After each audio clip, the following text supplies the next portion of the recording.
February 15th, 1995, 2 a.m., Raleigh, North Carolina.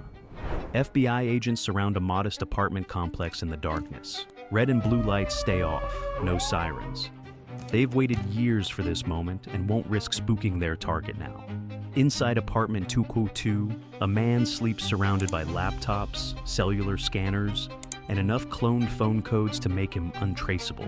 For 2.5 years, he's been a ghost, the most wanted computer criminal in America. A man the Justice Department once called a computer terrorist. The lead agent gives the signal. The door splinters inward. Kevin Mitnick jolts awake to find gun barrels inches from his face.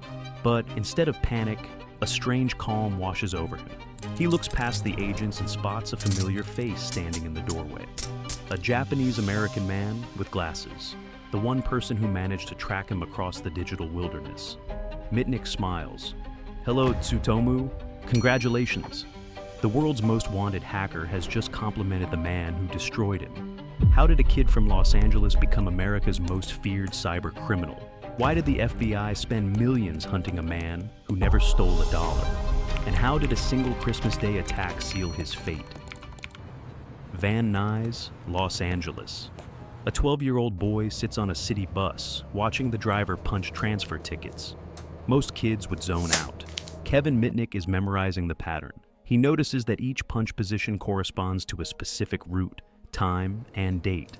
The combinations aren't random, they're a code, and codes can be cracked. Kevin approaches the driver with innocent curiosity. "Excuse me, sir. Where could I buy a punch like that? I need one for a school project." The driver, charmed by the polite kid, gives him the address of a supply store. Within days, Kevin is riding every bus in Los Angeles for free. He dumpster dives behind bus depots for blank transfers, punches them himself, and travels wherever he wants. His mother finds it clever. His father calls it initiative. The bus drivers who eventually catch on just laugh and let him ride anyway. Kevin Mitnick has discovered something that will define his entire life. Systems have rules, but rules have loopholes. And if you understand how something works, you can make it work for you. He doesn't know it yet, but he's just performed his first hack. Los Angeles. Kevin is 15 when a high school friend introduces him to phreaking, the art of manipulating telephone systems. The friend shows him something magical, secret test numbers that let you make long-distance calls for free. Kevin's eyes light up. It's the bus transfers all over again, but bigger, much bigger. He devours everything about phone networks. He learns that AT&T's system uses specific tones to route calls. He discovers that certain frequencies can trick switches into giving free access. He finds out that phone company employees will tell you almost anything if you sound confident enough. This last discovery changes everything. Kevin realizes that the weakest point in any system isn't the technology. It's the people operating it.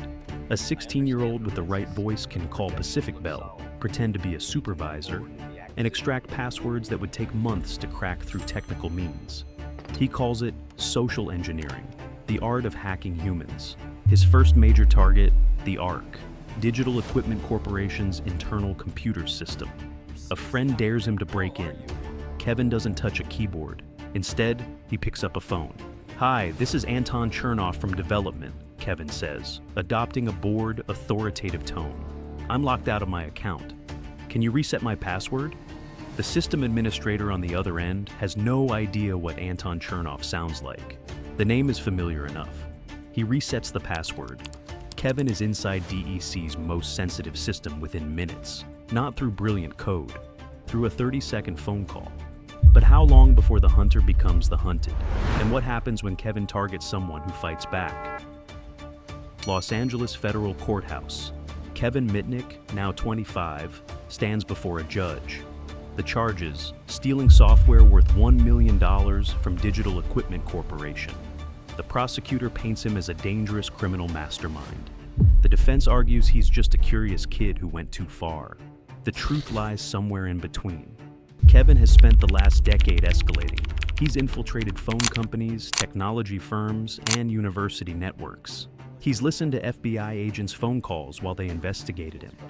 He once had such complete control over Pacific Bell's network that he could have crashed telephone service for millions of Californians. But he didn't. He never crashed anything, never stole money, never sold secrets to foreign governments. I was driven by curiosity, Kevin later explains. The thrill of the hunt. Getting inside a system was like solving the ultimate puzzle. Once I was in, I'd look around, maybe copy some source code to study, and move on. It was never about money. The judge sentences him to 12 months in prison, plus 3 years of supervised release. Kevin serves his time and emerges determined to go straight. For a while, he succeeds. He gets a job, stays clean, follows the rules. Then his probation officer's phone starts ringing. Someone is accessing voicemail systems at Pacific Bell. Someone with Kevin's exact signature. The FBI issues a warrant. Kevin panics. He could turn himself in, explain that he slipped up, accept the consequences. Instead, Kevin Mitnick disappears. Enjoying the video? Subscribe to support our work. Thank you very somewhere much. In America. For 2.5 years, Kevin becomes a digital phantom. He moves from city to city under assumed names. Eric Weiss, Brian Merrill. Each identity comes with cloned cellular phones that make him impossible to trace. But Kevin can't stop hacking. The compulsion is too strong. While fugitive, he breaks into Motorola and steals source code for their newest cellular phones. He infiltrates Nokia, NEC, Sun Microsystems, and Fujitsu. He compromises the California DMV database. He accesses Novel's network and copies their proprietary software. He doesn't sell any of it, doesn't profit. He just collects. It was like an addiction, Kevin admits years later.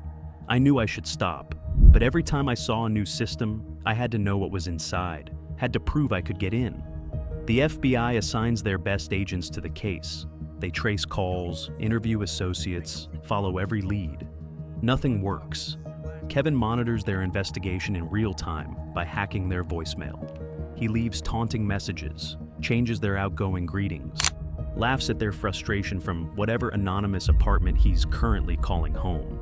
The Bureau is humiliated. They're chasing the most wanted hacker in America, and he's listening to their strategy sessions like a kid with a walkie-talkie. But Kevin is about to make a mistake.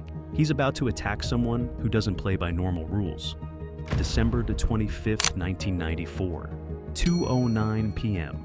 While most Americans open presents with their families, 3 computers in a beachside cottage near San Diego begin receiving strange commands. Someone in cyberspace is probing them, testing their defenses. The computers belong to Tsutomu Shimomura. Shimomura is a computational physicist at the San Diego Supercomputer Center. He's also one of the most respected security experts in the world. His systems contain files on hacking techniques, security vulnerabilities, and tools that could be worth millions to the right buyer. The attacker uses a technique that exists only in academic papers: IP spoofing combined with TCP sequence number prediction. It's so sophisticated that most experts didn't believe it was possible outside laboratory conditions. Within hours, the intruder copies thousands of files and vanishes. Shimomura discovers the breach the next morning. He's furious. Not just violated, but professionally insulted. Someone used cutting-edge techniques against a man who literally wrote the book on network security. Then come the voicemail messages. "Ah, Tsutomu, my little Padawan learner," a distorted voice taunts. "You put my voice on the internet. I'm very disappointed." Shimomura doesn't call the police. He doesn't file a report and wait for bureaucracy to grind forward. He decides to hunt the hunter himself. February 1995. Tsutomu Shimomura assembles a war room. With cooperation from cellular providers and the FBI, he begins tracing the digital footprints left by his attacker. The hacker is using cloned cellular phones to mask his location. Standard law enforcement would take months to untangle the web. Shimomura doesn't have months. He writes custom software to monitor network traffic in real time. He coordinates with phone companies to track suspicious signals. He barely sleeps, surviving on coffee and cold revenge. The trail leads to the East Coast, then narrows to North Carolina, then to Raleigh, February 13th. Shimomura flies to Raleigh with FBI agents. They bring cellular direction-finding equipment, essentially radio triangulation gear that can pinpoint a transmitter's location. For 2 days, they drive through Raleigh neighborhoods, watching signal strength meters, triangulating every burst of suspicious cellular activity. February 15th, 1:30 a.m. The signal spikes near an apartment complex called the Players Club. Shimomura watches from a surveillance van as FBI agents confirm the apartment number, 202. They obtain an emergency warrant. At 2 a.m., they breach the door. Inside, they find Kevin Mitnick with over 100 cloned cellular phone codes, multiple fake IDs, and evidence linking him to dozens of intrusions. The world's most wanted hacker is finally caught, not by superior force or legal authority, by a man he personally insulted who refused to let the attack stand. Kevin's greeting, "Hello, Tsutomu, congratulations," becomes legendary in hacking circles. Even in defeat, he respects the skill that brought him down. 1995, Kevin Mitnick's arrest makes international headlines. The New York Times calls him the most wanted computer outlaw. Prosecutors push for maximum sentences, arguing he caused millions in damages. But something unexpected happens. The hacking community revolts. Free Kevin becomes a rallying cry. Websites spring up defending him. Hackers argue that his punishment far exceeds his crimes. He never stole money, never damaged systems, never sold secrets. He just looked around. In December 1997, supporters hack Yahoo's homepage. "Free Kevin Mitnick," the message reads, "or we'll unleash a virus that destroys the internet on Christmas Day." The virus threat is a bluff, but the passion is real. Kevin spends nearly 5 years in custody awaiting trial. 8 months of that time is in solitary confinement. Why? Because a prosecutor convinced the judge that Kevin could start a nuclear war by whistling into a payphone. The claim is absurd, but it reflects the fear that Mitnick inspired. Here was a man who made the FBI look foolish, who listened to their phone calls while they hunted him, who seemed capable of reaching through any screen and taking whatever he wanted. In 1999, Kevin pleads guilty to multiple counts of wire fraud and computer fraud. He's sentenced to time served plus supervised release. January 21st, 2000. Kevin Mitnick walks out of prison a free man. There's just one condition. He's banned from using any technology except a landline telephone for 3 years. For the world's most famous hacker, it's like asking a painter to never touch a brush. 2003-2023. When Kevin's technology ban lifts in 2003, the world holds its breath. Would America's most notorious hacker return to crime? He does the opposite. Kevin founds Mitnick Security Consulting, offering the same skills that once made him an outlaw, but now for companies willing to pay.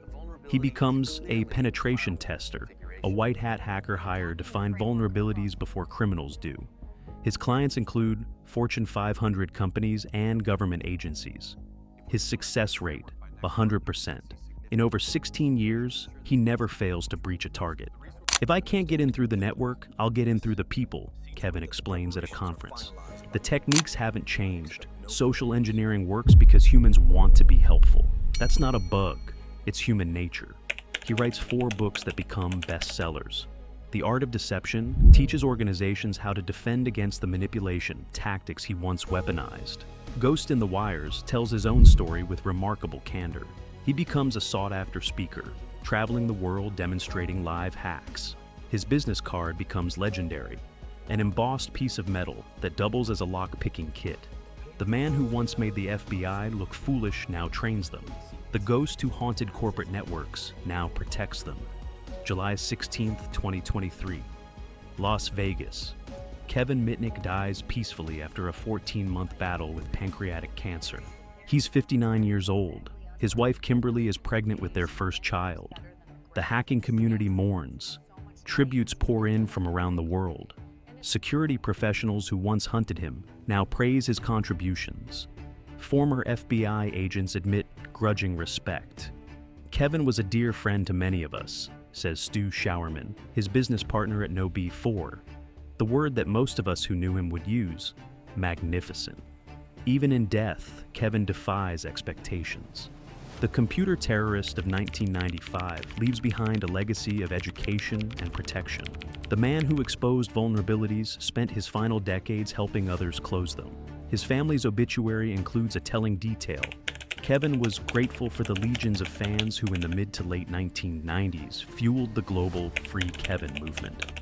The outlaw remembered those who believed in him when the world wanted him locked away.